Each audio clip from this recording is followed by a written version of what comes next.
algo relativamente antiguo que es la criopreservación de espermatozoides. Esto es una técnica muy vieja. ¿Y por qué? Porque el espermatozoide tiene una característica que es la de tener poco citoplasma, entonces es una célula relativamente fácil de congelar, y aparte al haber millones de espermatozoides, aunque se pierdan un porcentaje, las muestras sirven igual. Entonces esto fue lo que hizo que posiblemente el espermatozoide sea de las primeras células que se hayan criopreservado. Ahora, ¿cuáles son? Voy a pasar muy rápido todo esto porque no lo voy a contar porque si no... un poco contar cuáles son las indicaciones que tenemos hoy de criopreservación y algunas que fueron apareciendo en el tiempo. O sea, la clásica y convencional es la de pacientes justamente oncológicos o de alguna droga que pueda afectar la espermatogénesis, porque la espermatogénesis es un proceso con una alta división mitótica y meiótica, y justamente los quimioterápicos actúan sobre esto. Segundo, una indicación que está apareciendo y cada vez más son los cambios de sexo, es decir, hacia trans mujer, ¿no? Cuando hace antes de la hormonización o antes de la orquiectomía, en el caso que hagan orquiectomía. Y esto lo que está visto es que si lo hacen antes de empezar la hormonización, el 90% va a tener muestras aceptables para congelar, mientras que si ya empezaron la hormonización, esto baja al 50%, por lo tanto esto es una indicación cada vez más. La tercera es la indicación que más está en relación con nosotros, que es la de aquellos hombres que van a hacer algún tratamiento de fertilización in vitro y que por alguna razón tienen que criopreservar porque se van de viaje, porque no están, porque tienen dificultad en obtener la muestra. Esto, bueno, siempre hay que preguntarlo, la verdad que especialmente cuanto más grande es el hombre, más dificultad pueden empezar a tener, entonces es una pregunta que uno siempre tiene que hacer. Y aquellos pacientes que tienen concentraciones muy bajas, ¿vieron esos pacientes que son azospármicos, criptozospármicos? Bueno, pídanle muestra y que la criopreserve porque esto les sirve de backup y el día del procedimiento puede tener eso como una eventualidad y también le baja el estrés y le da más tranquilidad y muchas veces obtienen muestras en fresco también, pero es una muy buena estrategia. La cuarta son pacientes que van a hacer un TC o punción de epidimo, y acá un poco lo que yo les iba a mostrar es que siempre me preguntan, ¿lo hacemos en conjunto? ¿No lo hacemos en conjunto? Bueno, está visto que si es un paciente con una azoospermia obstructiva, es lo mismo hacerlo en fresco, porque yo sé que voy a encontrar espermatozoides. Mientras que en la azoospermia secretora, que solamente sé que voy a encontrar en el 50%, ahí es conveniente hacerlo en forma diferida, y ya hay metaanálisis y muchos trabajos que muestran que los resultados son similares haciéndolo en fresco o en criopreservados.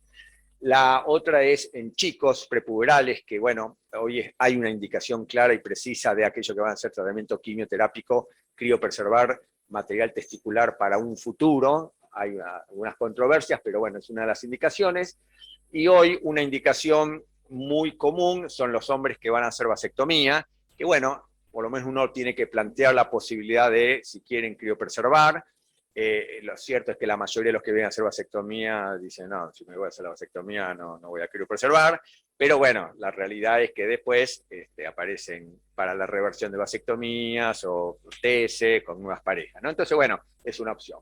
Y la otra es lo social, que es el efecto de la edad paterna avanzada, que bueno, tuvimos un Ateneo hace muy poquito, pero todos lo sabemos, que si bien relacionamos los riesgos genéticos asociados a la edad materna, estos son riesgos cromosómicos principalmente, que son las aneuploidías, que todos sabemos, mientras que los riesgos asociados a la edad paterna están relacionados con enfermedades autosómicas dominantes. Enfermedades autosómicas dominantes que son raras, la más común es la condroplasia, pero están el síndrome de Apert, Cruzón, etcétera, y que en realidad se deben a el alto número de divisiones mitóticas que tiene las espermatogonias que van teniendo con el tiempo, que van acumulando con el tiempo. Entonces la posibilidad de error cada vez son mayores. Como dice ahí, a los 50 años una espermatogonia efectuó 840 replicaciones y como consecuencia la posibilidad de error es mucho mayor que a los 30 o 40 años.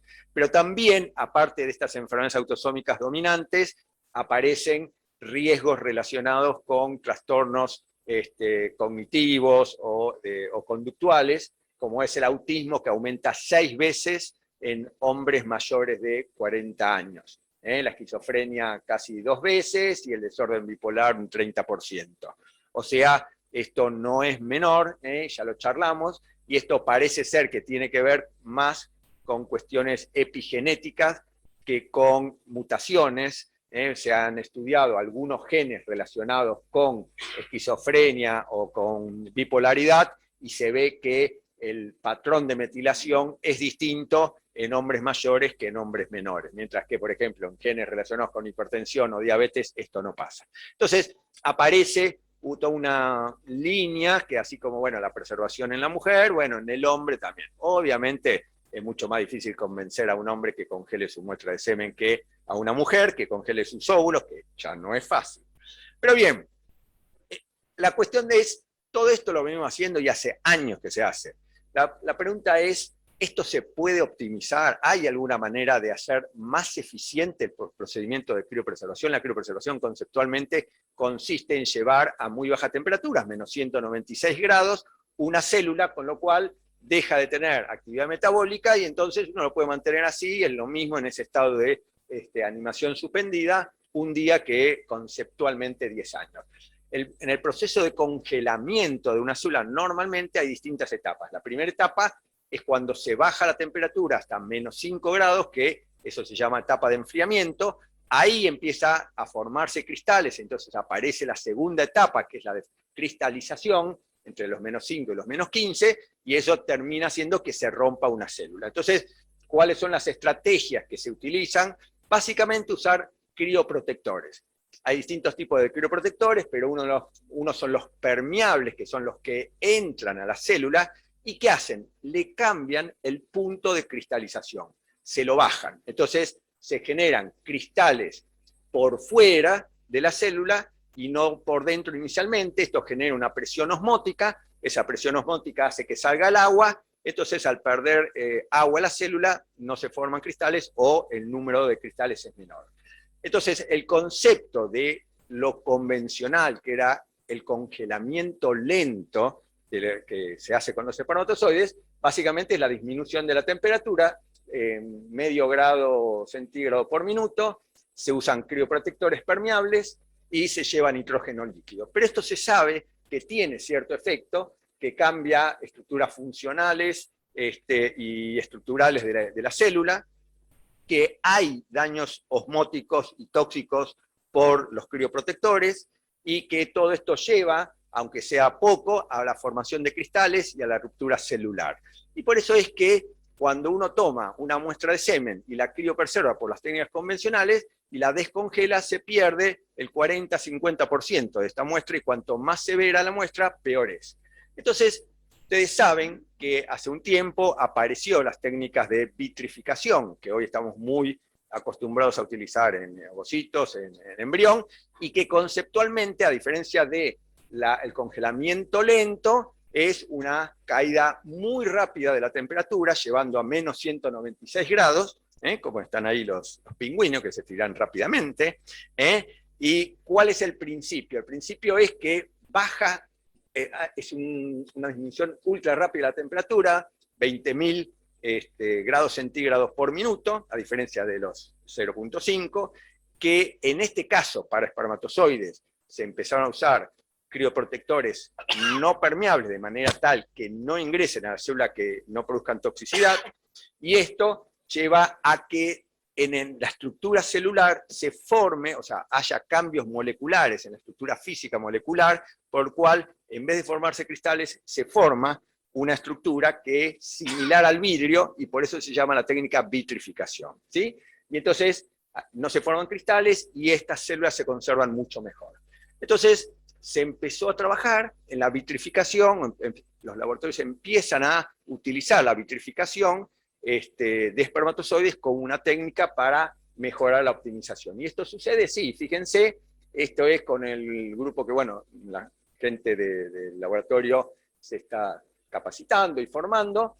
que son de Alemania y también de Chile, Raúl Sánchez, que es un amigo, que fíjense cómo las muestras control las dividen las vitrifican y descenso lento de la temperatura, el porcentaje distinto de mejoría de recuperación, o sea, prácticamente el doble o más se recupera de movilidad de los espermatozoides y otras funciones como es el potencial de membrana mitocondrial, la reacción la integridad de la membrana cromosomal, etcétera, etcétera. Bien, ¿esto qué quiere decir? Y también ya hay metaanálisis que muestran que la vitrificación es una técnica superadora respecto a la criopreservación lenta para la recuperación en la movilidad y en algunas funciones espermáticas. Entonces, el concepto es que,